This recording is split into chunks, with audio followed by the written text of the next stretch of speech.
reveals that out of the 263 doctors who had undergone foreign training, 120 doctors have not returned. Measures will be taken to ease the congestion at the ChannelEye airport. A special investigation will be carried out over the frauds committed in the SLTB. Swimmers from Polonnaruwa who took training in a canal record all-island victories. Cricketer Sachitrasena Naika is banned from leaving the country. US wildfires claim over 100 lives.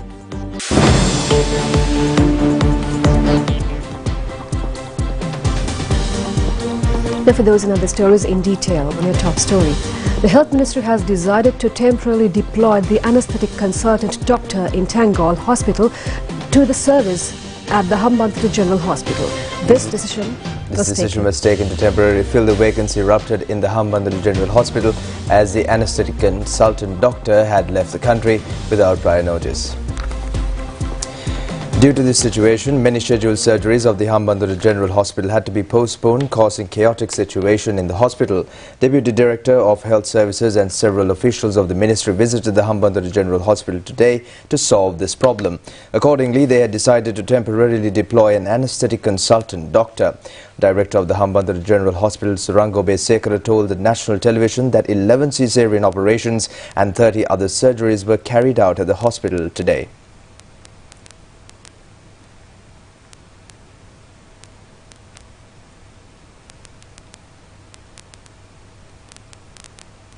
The Health Ministry says that out of 263 doctors who had foreign training since January 2022, nearly 120 doctors have not returned to the country.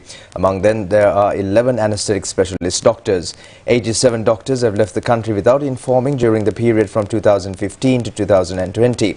Tertiary Director of Health Services, Dr. Priyantha Athapattu, says that the tendency of doctors leaving the country is rising at present. Tertiary Director of Health Services Dr. Priyantha Athapattu said that the Health Ministry can impose a fine in case of any officer who violated the service agreement or other relevant international terms and conditions. The Health Ministry is able to blacklist such doctors, barring them from doing an employment in foreign countries. Doctors get foreign trainings at the expense of general public. The Health Ministry is to look into this matter deeply and will take international level actions to prevent such officers violating professional etiquettes. The authorities of Anuradhapura Teaching Hospital has taken measures to conduct an investigation into the death of an infant alleged to have fallen to the ground at the delivery. The authorities revealed this matter at a press briefing held today. A pregnant woman, a resident of Rambava area, was admitted to the Anuradhapura Teaching Hospital for delivery. At the labour room, she delivered a baby and, as said, that the infant fell to the ground at the delivery. After the incident, the infant had received treatment for 3 days and died last morning. The parents of the infant accused that the infant fell down due to the negligence of the health staff. An investigation is now being carried out over the incident.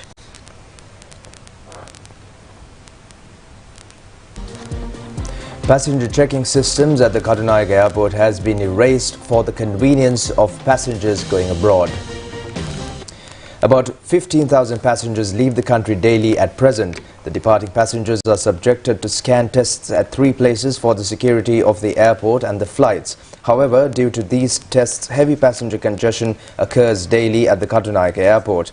Focusing attention to this matter, the Ministry of Ports, Naval and Aviation Services has decided to ease the testing at the departure terminal. Accordingly, 1 scanning machine was removed from departure counter. However, special security measures are underway through different systems. Each passenger will be tested by special scan machines at 2 separate places prior to boarding the aircraft. In addition, a surveillance system with 446 sophisticated cameras are operational, covering all important places. The airport sources say that a surveillance team in civis has also been deployed at the arriving and departure terminals. Chief Manager of the Bandar Naik International Airport, H.S. Hettiarachchi, says that usually in many international level airports, passengers are able to reach the check-in counters to boarding counters without delay due to unnecessary checkups. The measure can also be considered as an international level action to ease the congestion. A meeting between the members of the Delimitation Commission and the Prime Minister was held today at the Prime Minister's office. This meeting was called on to entertain the views and opinions of the member of the Commission on Delimitation of Provincial Councils. Chairman of the Commission, Dr. K. Thavalingam, members Dr. Anula Dias, I.M. Amir, Prime Minister's Secretary Anwar Dissanayake and legal advisor to the Prime Minister, Dr. Jayatissa Di Costa, were present at this meeting. A ceremony to hand over the credentials of the new title of Mahopadhyaya to Venerable Panvila Sorathatnayaka was held at the National Youth Services Council Auditorium in Maharagama yesterday. Prime Minister Dinesh Gunawardena presented the credentials to the Nayaka while former Speaker Karu Jayasuriya offered the traditional Palmyra fan. Mahasangha of Tri chapters and a group of laymen were present at this occasion. Minister Dr. Bandulu Gunawardena says that special investigation will be conducted over the assets of employees of Sri Lanka Transport Board who are still connected with the financial fraud committed in the Transport Board. The minister made these remarks at a ceremony held today at the distribute appointment letters to the newly recruited group of drivers and conductors. The ceremony was held at the Government Information Department's auditorium. These appointment letters were distributed under the program of recruiting 800 new drivers and 290 conductors. Out of them, 120 persons who had completed the training were provided with appointment letters today. Minister Dr. Bandulu Gunawardena said that we have received complaints that some employees of the Flying Squad are also connected with the ticket fraud under New Bribery and Corruption Act. Investigations will be carried out regarding their assets and properties and how they have earned them. If they are proven guilty for charges, they will be sacked. Conductors should do their duty honestly and hand over the daily income to the board properly. The board is to introduce a secret number and the complaints against corrupt officers can be directed to that number. අපි ළඟදී රහස් අංකයක් දෙනවා. ඒ අංකයට කතා කරලා කියන්න ඕනේ. මෙහෙම රියදුරු මහත්තයා කතා කරනවා මට වංචාව කරන්න කියලා. ක්‍රමවේදයක් තියෙනවා මේ බලපෑම් කරනවා. Chairman of Transport Board Lalit Dialvis said that some conductors get money from passengers without issuing tickets. Officer of the Flying Squad also helps such errant conductors to get ransom from them. Therefore, the Flying Squad was dissolved immediately. Following the action, income of the Northern Province increased by 1.1 million rupees a day and Eastern Province by 650,000 rupees a day. In the North Central Province, the income increased by 170,000 rupees a day. Accordingly, the board has lost about 6 million rupees of income a day. The Colombo Magistrates Court has imposed a ban on Sri Lanka's cricket player Sathitra Senanayake leaving the country. This ban was imposed with regard to an incident related to match fixing during Lanka Premier League cricket tournament in 2020. Colombo Additional Magistrate I.N. Razwan has issued this order. Appearing for the complainant, Senior Solicitor General Dilip Apiris told the courts that an investigation was conducted over a match fixing during the Lanka Premier League cricket tournament in 2020. This investigation was carried out by the International Cricket Council and the Ministry of Sports. The Solicitor General had stated that the accused Sathitra Senanayake was also a part of a network that is connected to an international ring of match fixers. If proven guilty under the Prevention of Sport Frauds Act, the cricket player will be sentenced to 10 years rigorous imprisonment with a fine of 10 million rupees. The case is to be resummoned on the 16th of October.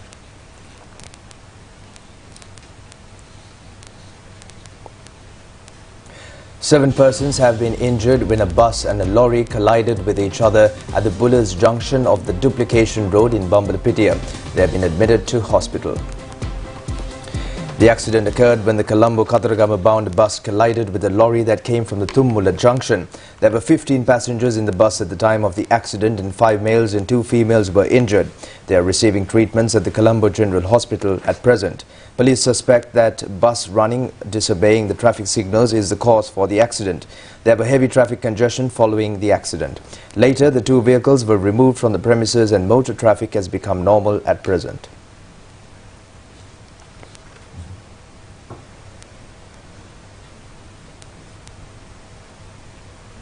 Now, students of a remote school in Alahara area that has no swimming pool have qualified for All Island Swimming Tournament. This is a significant story to be reckoned with. Siambalawa Primary School is located in the Alahara Educational Division.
We'll be back with more news from home after this break.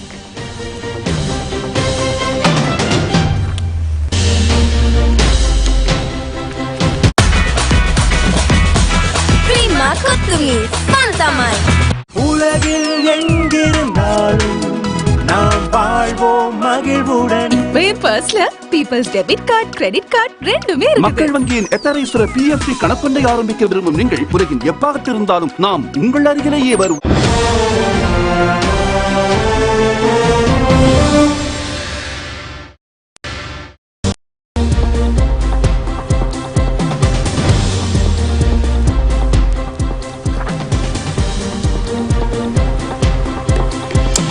Minister in Finance says that a fixed tourism policy will be introduced to the country soon. He made this comment at a press briefing held at the President's Media Centre today on the title of All in One Way for a Steady Country. If you really look at certain countries, most of them make those countries as bucket list countries. Sri Lanka is not a bucket list country. So people fall in love with the country. Sri Lanka looks high on repeater rate. So that shows 33% of repeaters coming into Sri Lanka, meaning it's a continuity. Sri Lanka is a destination that you'll come back for more. So whether it's the culinary, whether it's the hospitality, whether it's the adventure, whether it's the romance, they fall in love with something in Sri Lanka. So that's our strength. Why I keep repeating is, for 33% to repeat into Sri Lanka, our strength is our hospitality, or the love, or the reason for them to come back more. So we need to keep improving ourselves. So Sri Lanka needs to rebrand ourselves. We are doing a global campaign. We are branding Sri Lanka. We are getting a tagline for Sri Lanka. Sri Lanka don't have a tagline. So we are trying to build, there's a big company who's doing the creatives for Sri Lanka tourism. We're launching the first check-in campaign on the 19th at the Hilton with the President. Then we will have a thematic campaign coming in October, which will be going global, digitally and PR events. And we have targeted 12 countries specifically. And we are going into 2 new markets, which is Australia and Japan. We are targeting them separately. Australia for more adventure, surfing, romance, because we have a direct flight 7 days a week to Melbourne, 5 times a week to Sydney. So we're trying to get more tourists coming in there from those countries. We are working with Perth to have a direct flight from Jetstar. So we're working on all of that. And then we're also working with Japan to have a wellness tourism campaign, because we believe they are long stays so that we make more. We're also looking at new concepts like retirement homes, because that makes lots of money. Now, several electoral meetings organized by political parties were held during the past few days. The Valigam electoral meeting of the United National Party was held yesterday under the patronage of UNP National Organizer Sagala Ratnayaka. Valigama UNP Chief Organizer Gayan Sanjeeva had arranged this meeting.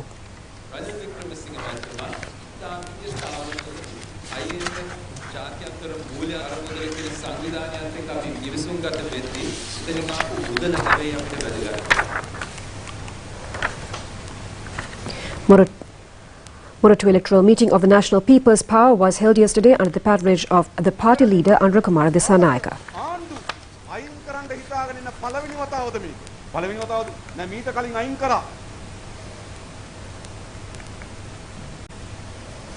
Patadumbra electoral Alamandala meeting of the Sri Lanka Podujana Peramuna was held yesterday under the leadership of Patadumbra SLPP organizer State Minister Lohan Ratwatte.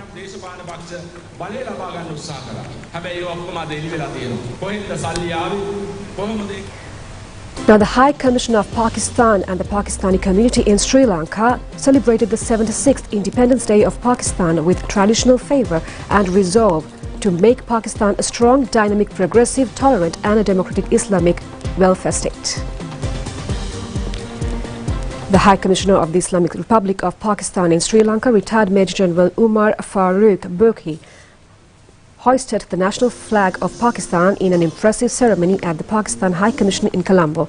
The special messages of the President and the Prime Minister of Pakistan were read out for the audience. In his message on the occasion, the High Commissioner of Pakistan expressed his gratitude to his gracious hosts, the beautiful nation of Sri Lanka, for providing them the opportunity to celebrate their independence on their soil. He further said that the bond between Pakistan and Sri Lanka runs deep in history with shared values and unwavering support for one another. He further said that at the bilateral level, while we continue to nurture the diplomatic defense and culture ties, we are exploring ways to broaden and to deepen the economic connectivities. Ladies and gentlemen, today we gather here to honor the sacrifices of our forefathers, rejoice the accomplishments of our nation, and reaffirm our commitment to the prosperous and united Pakistan. First and foremost, I would like to express my gratitude to our gracious hosts, the beautiful nation of Sri Lanka, for providing us the opportunity to celebrate our Independence Day on their soil. The bond between Pakistan and Sri Lanka runs deep with shared values and unwavering support for one another. We are truly blessed to have such a steadfast friend in our journey towards progress and development. As we reflect upon the vision and dreams of our founding father, Quaid-e-Azam Muhammad Ali Jinnah, it is essential to recall the significance of the creation of Pakistan. Ladies and gentlemen, it was a dream realized against all odds, a homeland for the Muslims of the subcontinent where they could practice their faith, preserve their culture, and prosper collectively. We owe a debt of gratitude to all those who fought and sacrificed to transform this dream into a reality. On this day, we must recognize the immense effort made by our people in the face of numerous challenges. Pakistanis, whether at home or abroad, have consistently exhibited resilience, resourcefulness, and an indomitable spirit. Their contributions to various fields such as science, technology, arts, sports, and the list goes on, have left an indelible mark, making us proud as a nation. As we look forward to the future, we are committed to promoting peace, stability, and prosperity within our region and beyond. Pakistan remains a staunch advocate of global peace and therefore has contributed significantly to the United Nations peacekeeping forces.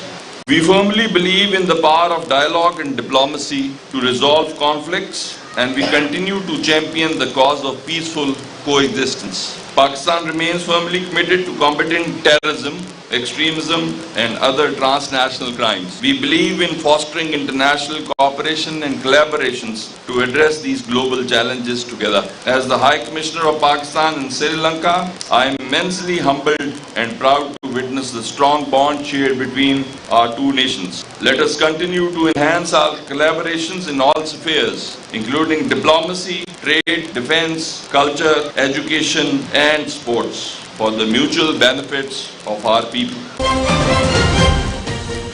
Now, this story is about a doctor who has won many international awards through his hobby of wildlife photography.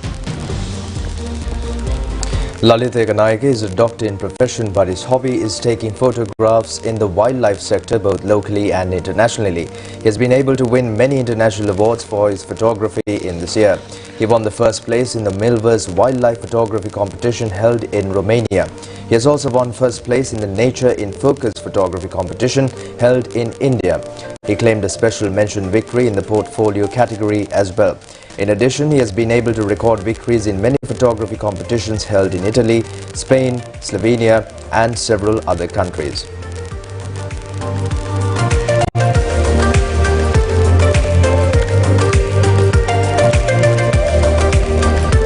Dr. Lalit Ekanaike's profession is to heal the patients from their physical ailments. He is also thriving to heal the minds of people through his photography. Dr. Lalit Ekanaike is an exemplary character in popularizing the name of Sri Lanka in the international arena.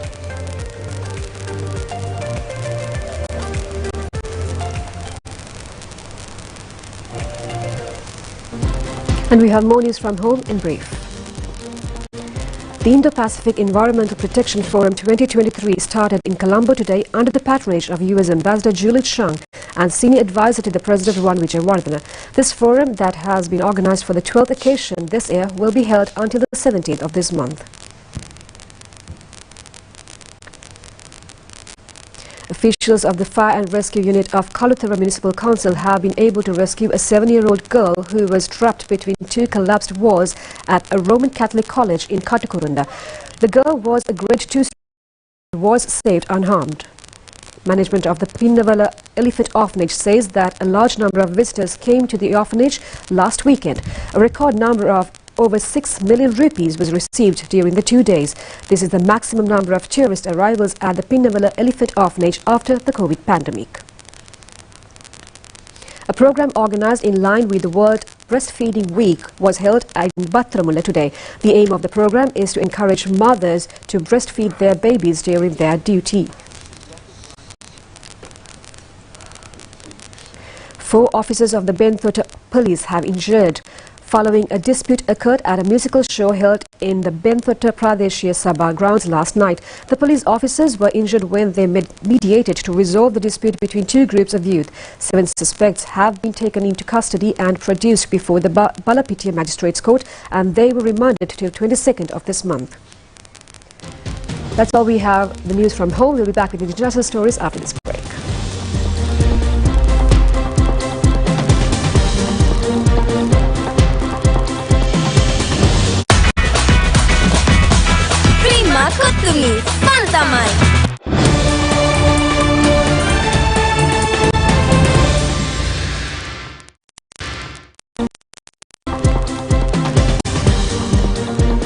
Now, 96 people are known to have died in wildfires on the Hawaii island of Maui, with officials warning that figure is likely to rise.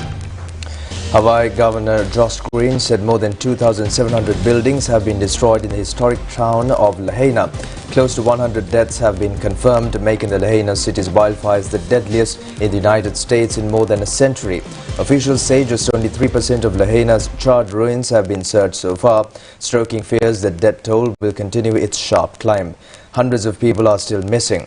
Residents in the Lahaina city of Maui say they had no official warning before they fled for their lives, raising painful questions about the effectiveness of the emergency response and whether more people could have been saved. On Maui, there are 80 outdoor sirens which are tested monthly, intended to warn residents of tsunamis and other natural disasters.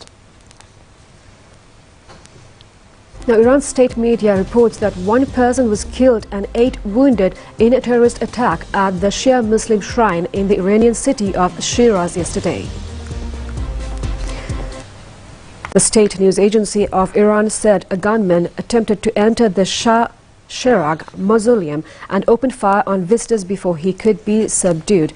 In October, 13 people were killed in an attack on the same mausoleum that was claimed by the Islamic State group. No group immediately claimed the latest attack. State media originally reported that 2 attackers were involved and that 4 people were killed, but later said there was a lone attacker and that 1 person was killed. Yadullah Bauli, a regional Islamic Revolution Guard Corps commander, told State TV that a terrorist entered the gate of the shrine and opened fire with a battle rifle.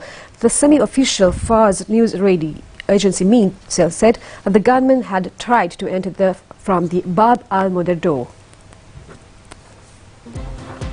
Foreign media reports that at least 6 people have died, with several believed to be missing after a migrant boat capsized in the English Channel. Dozens of people were rescued in an operation involving French and British authorities after a boat struggled in the water on last Saturday. Accounts from survivors of the shipwreck say at least 65 people took to the sea in the boat that sank. French authorities said in a statement today. With 2 migrants still believed to be missing, a large-scale search and rescue operation continues, involving 2 French aircraft, numerous boats and merchant vessels, the UK Coast Guard and a British chartered ship. About 58 people have been rescued, with several brought off lifeboats on stretchers. 6 people, one of whom was airlifted to the hospital, were recovered in a serious condition, but were later pronounced dead.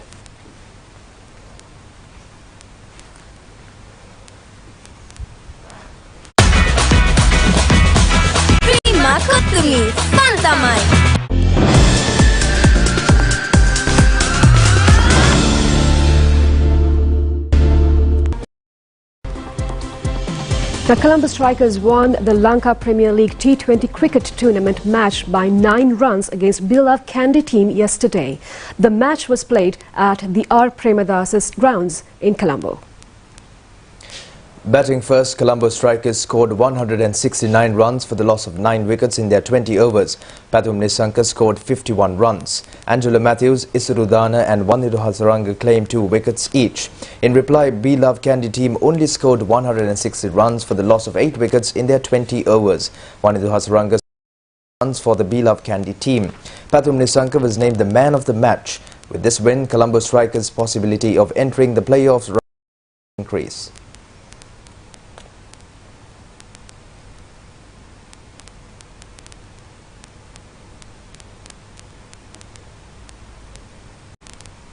West Indies won the T20 cricket series against India 3-2. The West Indies won the 5th and final match played in Florida in 8 wickets. Batting first, India scored 165 runs for 9 wickets. In reply, West Indies passed the victory target in 18 overs only for the loss of 2 wickets. West Indies claimed a T20 series win against India after 7 years.